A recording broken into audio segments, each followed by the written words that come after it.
The civic society sector comes into the development spectrum as a complement. The agenda setters of a nation, a country, is the host government.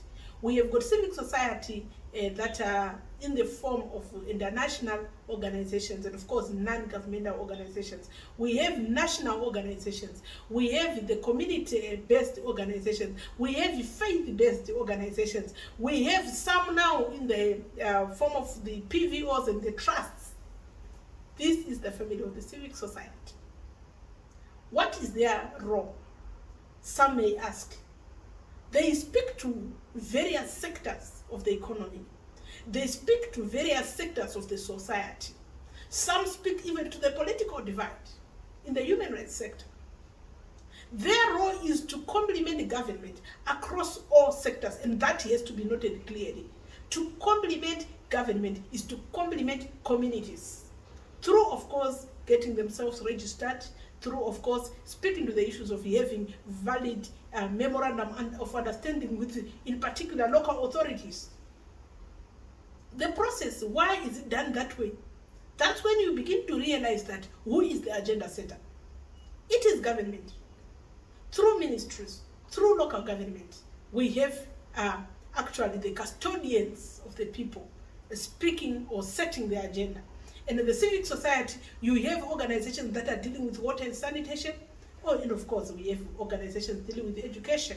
We have organizations that are setting tones and actually in the issues of human rights and the issues of actually teaching the people about the consciousness on who they are, civic education.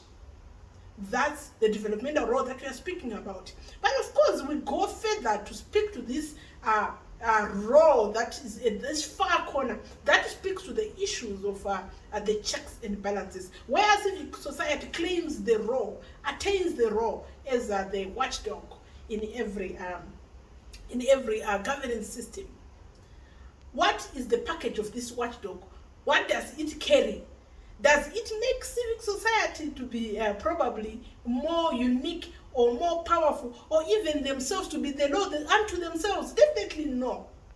They are simply putting an eye on these areas of interest which they know, particularly those dealing with water and sanitation. They are in a position to check the next mate who is government if they've got some ills, if they can advise them, if they can actually hold them to account. Why? Because they know that particular sector. We have institutions who are also dealing with human rights. They are best positioned, particularly to do the checks and balance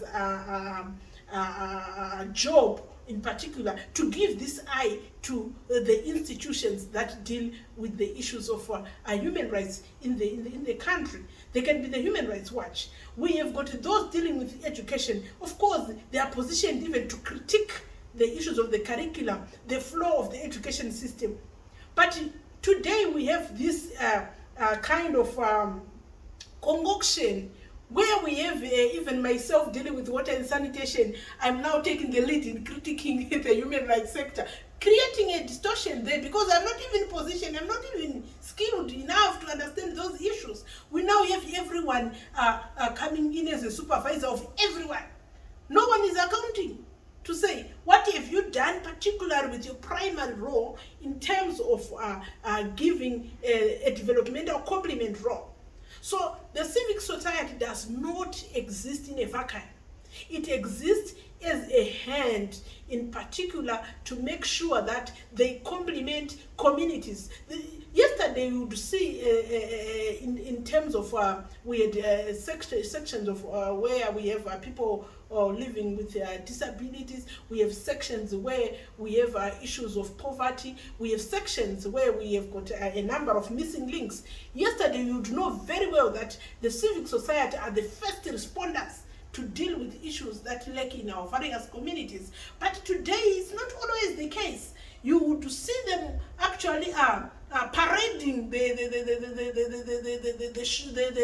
shortfalls on social media, and they forget that they're equally responsible. Well, as civic society, we must admit, we are equally responsible to meet the citizens halfway. The government is of course mostly responsible to do so, but only when we understand the role of civic society, we begin actually to complement our communities and, of course, bring the best out of this sector of civic society. If I don't get someone as statistics that they've been abused, what do? It's either I will abuse that person myself, or I will begin to become the abused through some fake narrative.